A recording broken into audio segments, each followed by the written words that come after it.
तुझसे मैं जंग का ऐलान भी कर ही दूंगा, तुझसे मैं जंग का ऐलान भी कर ही दूंगा, मेरे दुश्मन तू मेरे कद के बराबर तो आ।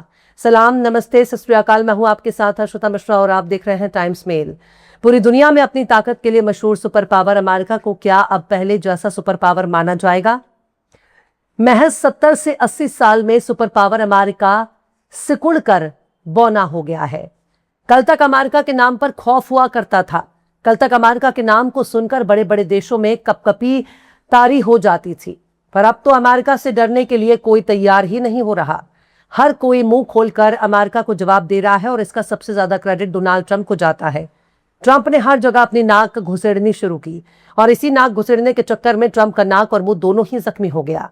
अब तो ऐसी हालत हो गई है कि ट्रंप ने अपने जिस भाड़ी के प्रॉक्सी को सीरिया का सदर बनाया, अब उसी सीरिया के सदर पर ही ईरान ने हमले की धमकी दे दी और समझा दिया कि देखो ट्रंप बाबू, अगर तुम्हारे भाड़े के प्रॉक्सी लेबनान में हिजबुल्लाह के खिलाफ हमले किए या कोई भी हरकत की तो हम न सिर्फ तुम्हारे भाड़े के प्रॉक्सी को उड़ा देंगे, उसके घर को उड़ा देंगे, बल्कि इतने मिसाइल मारेंगे कि उसे समझ में नहीं आएगा कि आखिर वो कौन सी गलती की सजा भुगत रहा है। मतलब बिल्कुल साफ है, अगर अमेरिका के भाड़े के प्रॉक्सी ने कोई भी हरकत की तो उसका अंजाम इसराइल और अमेरिका की उस बंदे को भुगतना पड़ेगा जो सीरिया की गद्दी पर बैठा है।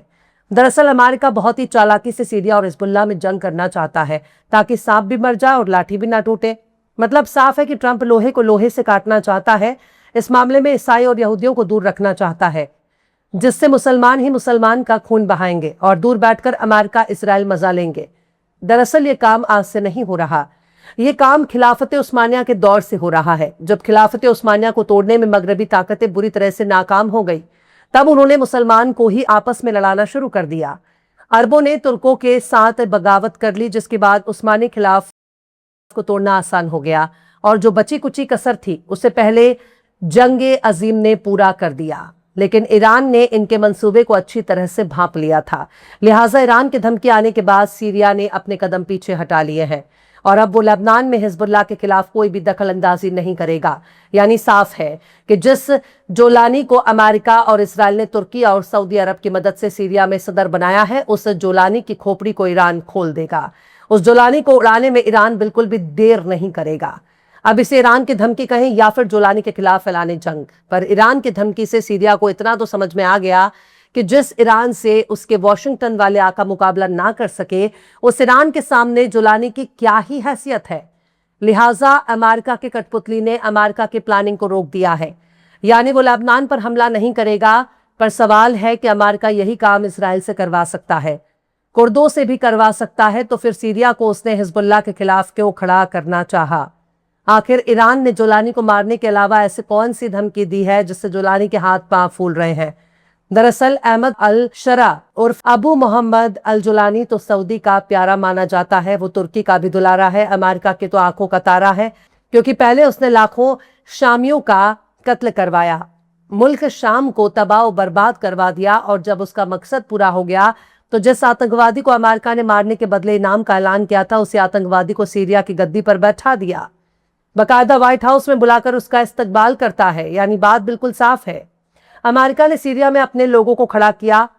बशर अल असद की हुकूमत में पहले से ही गृह युद्ध चल रहा था और उस गृह युद्ध का फायदा उठाते हुए पश्चिमी देशों ने सीरिया में अपने लोगों को खड़ा करना शुरू किया, उनके हाथों में हथियार थमाया, उनको ट्रेनिंग दी, बहुत बड़े पैमाने पर कत्लेआम हुआ।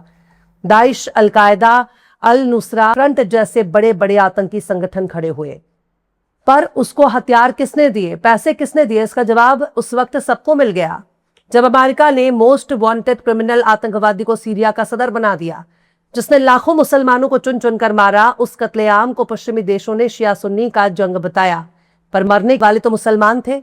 आज सीरिया उजड़ चुका है, जो भी मुस्लिम देश आगे बढ़ने की कोशिश करता है वहां आतंकवाद पैदा हो जाता है, फिर वहां अमेरिका टपक जाता है और आतंकवादियों को खत्म करने के नाम पर लाखों मुसलमानों को मौत के घाट उतार देता है। मुल्क शाम को ही अंग्रेजी में सीरिया कहा जाता है, पर बात सिर्फ यहीं तक नहीं है। ईरान ने सीरिया की राजधानी दमिश्क के अलावा कई इलाकों पर हमले की धमकी दी है, जिसमें तुर्की, इराक, कतर, सऊदी अरब की राजधानी को सीधे तौर पर सख्त संदेश भेजा, धमकी दी है।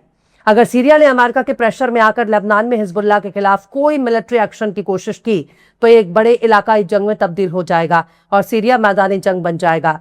ईरान ने सीरिया के 100 से ज्यादा ठिकानों को मिसाइल हमले की चेतावनी दे रखी है।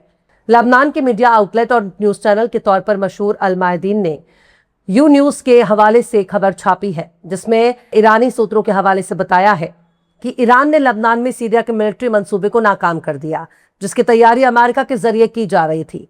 दमिश्क को सीधे चेतावनी दी है कि लेबनान में सीरियाई फौज के किसी भी दाखिले पर जवाब मिसाइल हमलों से दिया जाएगा। हम आपको बहुत पहले ही बता चुके हैं कि लेबनान से हिजबुल्लाह को खत्म करने के लिए अमेरिका ने जुलानी से कह रखा है, यानी वहां जो काम इजराइल कर रहा है वही काम जुलानी करेगा। जुलानी के पास तबाही, बर्बादी और कत्लो गारत का बहुत अच्छा तजुर्बा भी है। जो काम उसने सीरिया और इराक में किया वही काम वो लेबनान में भी कर सकता है। इससे दो फायदे होंगे। पहला ये कि इजराइल को लेबनान में हिजबुल्लाह से मुकाबला करने में कोई नुकसान भी नहीं झेलना पड़ेगा। बैठे बैठे उसका काम भी आसान हो जाएगा और जो भी नुकसान झेलना हो, जो भी मारकाट मचानी हो, वो सीरिया मचा लेगा। इससे इजराइल की बदनामी भी नहीं होगी, अमेरिका पर भी थू नहीं होगा और मुसलमान ही मुसलमान का खून बहा लेगा। पर ईरान ने ट्रंप के मंसूबे को नाकाम कर दिया और जुलानी को ईरान की चेतावनी के आगे झुकना ही पड़ा। ईरान की चेतावनी ने इतना तो समझा दिया कि चाहे सीरिया हो या कोई भी मुल्क, उसे हम बख्शने वाले नहीं हैं। पर बात सिर्फ यहीं तक महदूद नहीं है। इस मामले में ईरान का संदेश जुलानी तक पहुंचाने में इराक ने भी बड़ा किरदार अदा किया है। इराक ने सीरिया को समझा दिया कि अगर उसने लेबनान में हिजबुल्लाह के खिलाफ हमले की कोशिश की तो इराक में मौजूद ईरानी अस्करी ग्रुप्स भी सीरिया पर हमला करेंगे। वो सीरिया में घुसकर एक्शन लेंगे। इराकी खुफिया चीफ खामद अल सतरी ने दमिश्क का दौरा किया और सीरियाई अफसरों को किसी भी मिलिट्री कार्रवाई में बगदाद के रुख को जाहिर कर दिया और बता दिया कि ऐसे करना बगदाद को नाकाबिले कबूल होगा। यानी साफ साफ बता दिया कि अगर सीरिया इस मामले में कोई काम करता है तो इराक उससे दूर रहेगा। इराक लेबनान के खिलाफ सीरिया की इस कार्रवाई को नाजायज मानने के लिए मजबूर हो जाएगा। इसके साथ ही इराकी खुफिया चीफ ने यह भी चेतावनी दी है कि अगर हिजबुल्लाह के खिलाफ कोई दखल अंदाजी होगी तो इराक की फौज, खास तौर से पॉपुलर मोबिलाइजेशन फोर्सेस के गुट सीरिया में दाखिल हो सकते हैं। इराकी रुख ने ईरानी धमकी को और भी ज्यादा असरदार बना दिया, जिससे ये इशारा मिल गया कि दमिश्क को न सिर्फ भीतर से बल्कि सरहद से भी मिलिट्री दबाव का सामना करना पड़ सकता है। यानी साफ बात कि कोई भी कार्रवाई के बाद ना अमेरिका बचाने आएगा, ना इजराइल मदद को आएगा। जुलानी को हर तरह से नुकसान होगा, यहां तक कि सीरिया की हुकूमत भी उसके हाथ से छिन सकती है। लिहाजा जुलानी को अपने कदम पीछे हटाने के लिए मजबूर होना पड़ा। खैर, ईरान की धमकी ने जुलानी को बेबस कर दिया, पर आने वाला वक्त कुछ और ही इशारे दे रहा है। हो सकता है किसी न किसी बहाने जुलानी की हुकूमत को गिराने के लिए ईरान मंसूबा बना सकता है या सीधे तौर पर सीरिया में हुकूमत बदलकर अपने पसंद के शख्स को बैठा सकता है।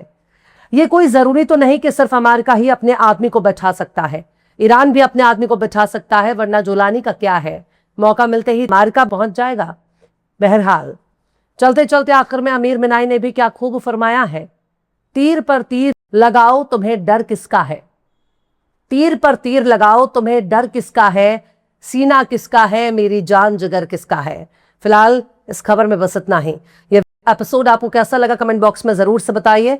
पसंद आए तो लाइक करें, शेयर करें और बेबाक, निष्पक्ष, स्वतंत्र पत्रकारिता को सपोर्ट करने के लिए हमारे चैनल टाइम्स मेल को जरूर से सब्सक्राइब करें और बेल आइकन की घंटी वाली बटन आप जरूर से दबा दें ताकि आपको हमारे आने वाले नए वीडियो की नोटिफिकेशन फौरन ही मिल जाए।